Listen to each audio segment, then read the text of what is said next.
Hidup dalam relasi damai. Dasar firman, Ibrani 12:14-17. Saat malam tiba dan aktivitas mereda, kita diajak untuk menoleh ke dalam hati. Bagaimana relasi kita hari ini dengan Tuhan dan dengan sesama? Firman Tuhan malam ini mengingatkan bahwa hidup orang percaya bukan hanya tentang iman pribadi, tetapi juga tentang bagaimana iman itu terwujud dalam relasi yang damai.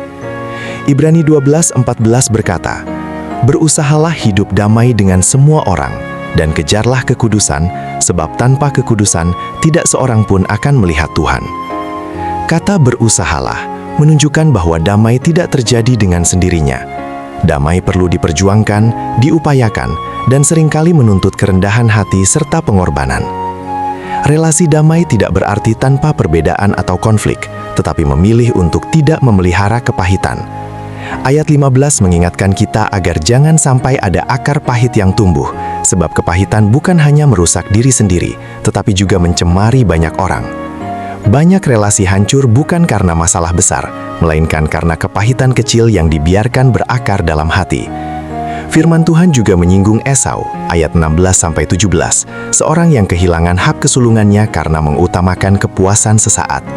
Ini menjadi peringatan bagi kita. Jangan sampai emosi, ego, atau luka hati membuat kita mengorbankan relasi, bahkan nilai rohani yang Tuhan percayakan. Damai seringkali menuntut kita menahan diri, memilih mengampuni, dan tidak bertindak berdasarkan dorongan sesaat. Aplikasi. Malam ini, marilah kita bertanya dengan jujur.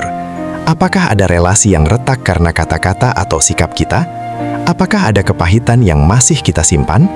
Hidup dalam relasi damai dimulai dari hati yang mau disembuhkan oleh Tuhan.